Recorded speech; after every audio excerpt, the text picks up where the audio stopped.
Here's my process for the overall understanding of drapery. I, of course, always have to begin with laying in a figure to have a template or a mannequin to wrap that fabric on top of. But you can notice that I'm trying to be a lot looser with the lay-in. But again, what I'm trying to set up here in that mannequin form is something to help me interpret anchor points, where drapery can anchor, tug, meet resistance, describe surface. The first fold is a pipe fold. Here's a kind of an iconic way or a shape-based way to remember them. Pipe folds would look like a series of straights that would drop down from those points. Remember, this drop would be something unique to our study of drapery that we don't see too much in just the nude figure, which would be gravity. So why is it a pipe fold, or what would be pipe about this? Well, this type of consistency and tension point, the way that we have fabric grabbed, always creates what looks like a series of pipes lined up, right? So it looks to me like I'd have a cylinder or a pipe, and then the next one is reversed. So there's always this out-in quality that I find with pipe folds that I like. But that also is a perspective asymmetry, right? Where one of these would start to fall backwards. So you could remember this as it's a series of pipes lined up next to one another, which could be disappointing for any of you that thought I was describing this off of a pipe you would smoke. But this is kind of what I'm imagining a pipe fold being a result of. I don't always see the exact same pipe. Maybe I have something that's a little bit more depressed or lower. And so I get more of these expanses. And then instead of the shape being broader, maybe it's thinner and longer, right? So that's what I mean by there being a different gesture. So if we start to look here, where would I see the pipe folds? I see a ton, right? I see some at the neckline. I'd see some at the wrists. I see some as they kind of cascade and hang towards the bottom of the dress. But then how do we get started, right? There's a lot of information there to organize. In this course, Hampton teaches you how to simplify all that chaotic mess that drapery can have into a system that will help you understand every fold. You'll learn the basics of drapery up through ways to stylize and push your storytelling. Check it out at proko.com/drapery.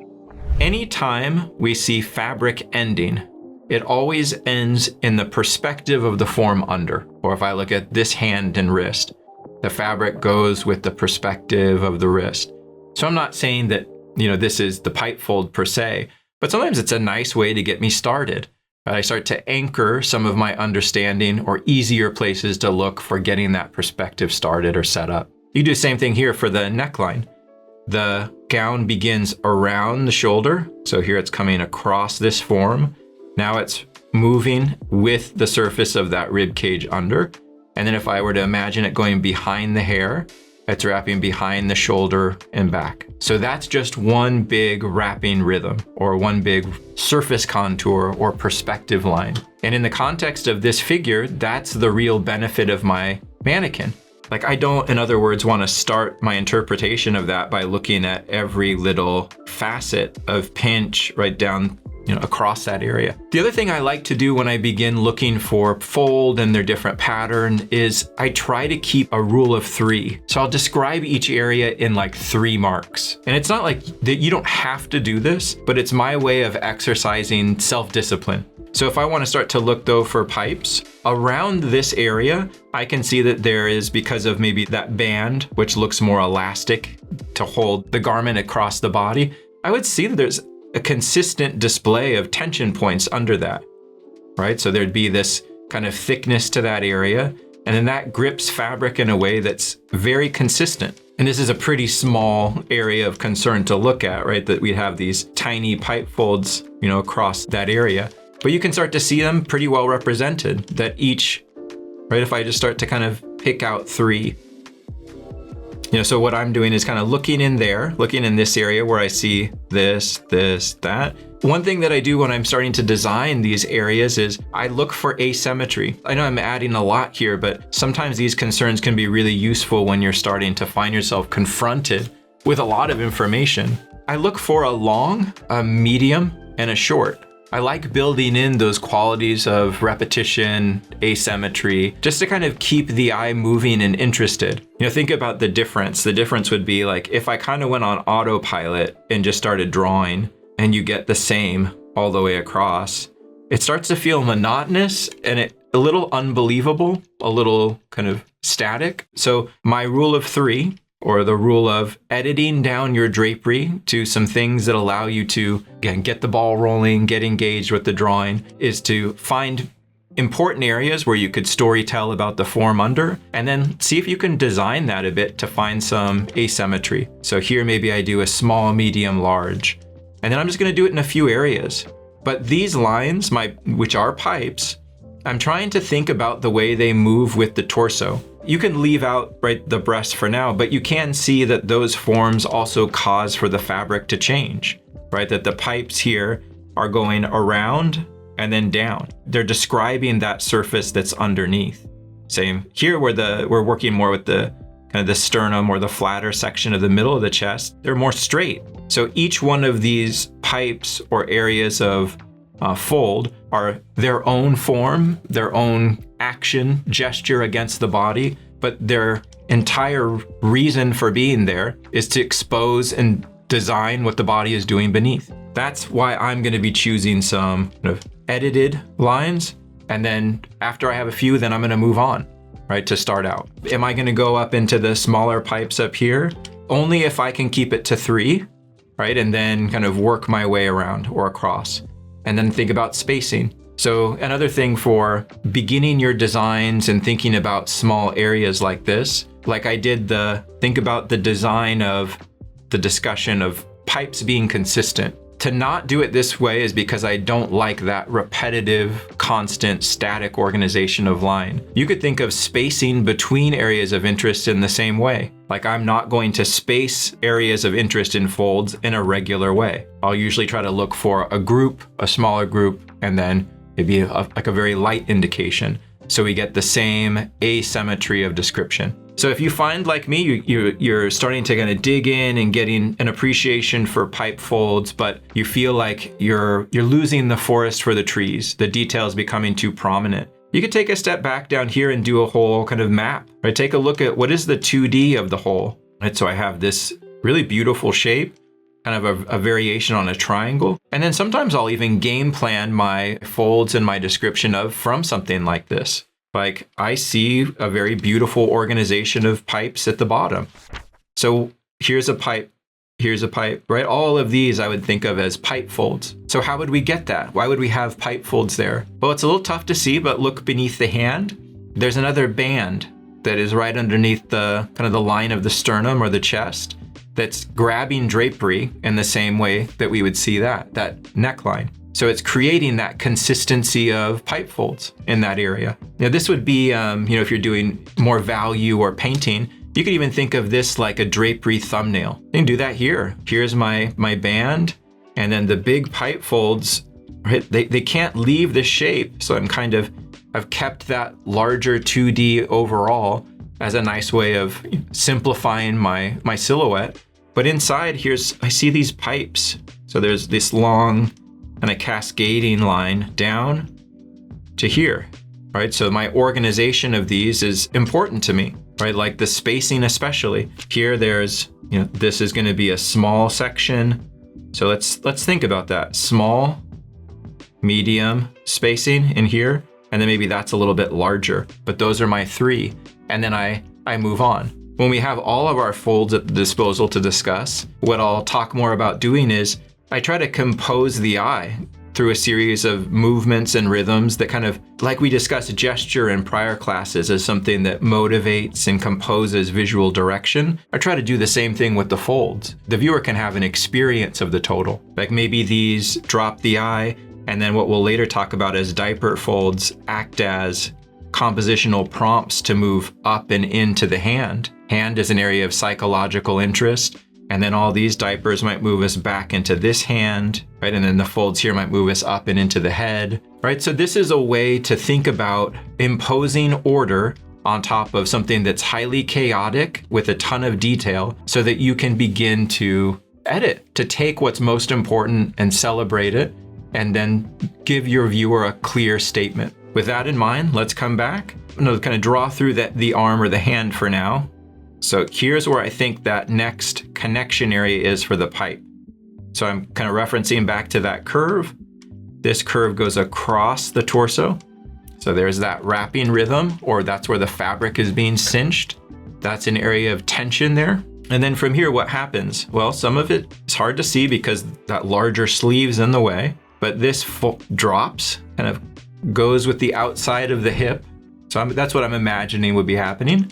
This is a sheer fabric, so this line goes with the hip, kind of exposes that silhouette to the body. And then as soon as we get to this point, which could be another area of tension, so we have tension point here for the way that the fabric is attached, tension point here because of plane change on the body, that could be a bone, that's your leg, that's where your femur starts. Then we have drop, and the fabric just kind of plummets down, right? What I wouldn't do at the bottom, so I did this over here, but this is kind of a no-no, is I know that it's not flat. We know that there's a perspective to the bottom, the figure, we drew the legs or we understand them. So that bottom area has to be some kind of ellipse or with some kind of suggestion for space. We know the dress is 3D, in other words. So let's draw now some of those pipe folds. So let's say we have another one that comes here. Okay, so I'm thinking about my pipe fold shape as being more like that in this area. Right, so this is opened, so we have the stretching of fabric, we have the hand creating this tension point by gripping it, kind of expanding the fabric here. But as all this folds in this way, it's like the window closing, right? We have more of the pinched description.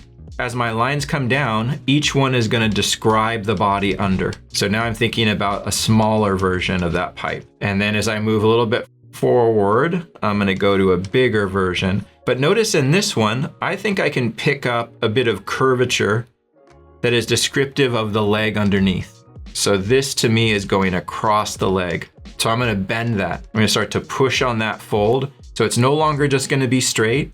So hopefully that gives you a little context as to why we might want that mannequin. It's there and it's not there, right? It's not going to be shown ultimately, but it's informing the way that we still have a perspective presence to the body with the fabric under. And then this, right, drops, so it kind of hits that point of the leg and then down. And then I can start to see some of my pipe-like designs develop. And then, so let's go to the next one, which would be here. So I've edited or designed all the way to this point. Well, this one looks like it has a bit more of a curvature, a little bit more curve, comes down. Maybe it hits the front of the leg and gets a little bit of a change in direction here. Maybe it grabs that knee. It seems to be angled a bit with the foot. So maybe it's kind of pushed over, and then here, I'm gonna wrap that end to show that it's impacted the foot. And then we could give it another side, or maybe on this side we have where it's ending, and that's where I'm seeing more of the shadow. The reason I like thinking of folds with geometric descriptions, pipe, diaper, is because it's easier to light it, right? It's easier to light a cylinder or something that's a simple geometry. So that would be here. And then I'm thinking the same thing. What's the surface that's been made? Well, I have this coming out, in, out, in, and then this comes out, right? So I'm looking at that characteristic for the pipes in terms of their recession, projection, that shower curtain or drape idea. Let's add the diaper to this. So there's some other things here that are really cool looking that I think would work well with adding in that diaper fold. So a diaper fold is a fold that is built from two different tension points. So there's two. The diaper will show that stretch. And I mentioned this earlier in reference to diabetic birds and Snow White, right? That we'd have these 2 points that can get closer or further, right? So these are the kind of the variables in terms of how the shape looks. But diaper always makes this kind of larger expanse, and then inside can have these a few folds or curves depending on the type of fabric that you're drawing. And then what I think is fun and kind of find often with these is that there's always like a little pipe hybrid off the end. So here we could have, and I always do it this way, like make a little squiggle so that they always look a little different. And then from your tension point, draw down to the outsides of that squiggle, some lines. So it looks like there's this haphazard quality of kind of fabric unfurling there. There's always a little bit of excess in the diaper fold if it's been pinched or kind of grabbed off the point there. So here would be this one. So we have that same kind of unfurling of plane. And then imagine this with different shape changes. What's a pinched one? A pinched one would be shorter, fatter, more C-curved. A stretched one would be more taut, but of the same type of quality and fabric, or same type of overall design, just stretched. If we look at the section of her dress that's been pulled away from the body, so right after the finger, from that same area where there's pipes, I start to get, you're like, well, why? How come the pipes just don't continue? There's been another tension point added. Like I said, it could be a seam in the drapery or the clothing, or it could be you grabbing and affecting the drapery, right? That you're pinching it, you're pulling on it. So ask yourself, where is there a fold that's dependent on 2 points as the cause of its development? Well, maybe like the sleeve here to the elbow, right? So like the way that the fabric at the elbow kind of drops off that, and then ultimately kind of, even though there's a little bit more rigidity to the shape of the sleeve here, I still get that basic overall design or that relationship between the two. It would be the same on her sleeve back here, right? From the seam of the garment, so maybe the armpit area to the end of the wrist, you'd have that same diaper relationship back there. Let's do the shape first, so the overall first. So I'm saying bringing it down this way, and then look at this area here, right? That's like I was defining for that smaller version. So we'd have, you don't have to copy it exactly. Remember, I'm not really interested in the copy, but here, create a basic idea for that. So that's where it's dropping. And then it rejoins the shape of the garment where the pipes are. And then look at the kind of the space in between. Here's the fold of the diaper coming off the pelvis. Again, I'm going to try to organize this to 3. Are there 3 here? Well, no, there's 3 times 10 here, right? There's all kinds. And that's the point. Do I need all of them? You can answer that, right? Different types of fabric or drapery or artwork would give you a different answer probably. I'm starting with 3 per area, so that I can have a cogent setup to then make decisions about where I might want to spend more time. So that would ultimately be a matter for me of focal point. What's important to show, what's less important to show. So here's 1, and then what I like to do for each is large, medium, small. So that's a small. I'm still going to look for this principle, but integrated to the body or synthesized with the mannequin so that we maintain that perspective here. So this is attached. This departs, but this, I do realize this does make its own perspective, right? So that's why we're thinking about the diaper and the pipe is having their own perspectives that can be added to the body just as much as they are determined by the body and showcase the perspective of the body alone. But same thing, tension point moves with the pelvis across the leg, and then as soon as it ends, it begins to feel the pull up for the tension point that is at the hand, and then we get our diaper starting to develop. I mean, you could even go in and say, well, I see there's more pipes here because there's this stitched line that becomes a tension point. You can find more and more stuff the harder and the more often you look, right? So the point for me is just, what do I need at some point and what do I not need, right? So this principle of editing for me is paramount for that reason. This course will give you the foundation for having a mannequin figure that gives you enough perspective so that you can move into designing folds and fabric on top. I want to share ideas with you related to fabric that allow you to understand it as a system so that you can have an analytical approach, a way to see what's there, understand it, and then pick and choose how you want to reference so that you don't lose the figure underneath to some kind of wealth of detail, or waste your time designing folds that don't contribute to the overall idea of the figure. And then 2, I want to introduce you to fabric and costume in a way that allows you to think about what it means more as a total and silhouette. If you're interested in studying drapery and folds and a little bit of costume with me, you can check out the course at proko.com/drapery.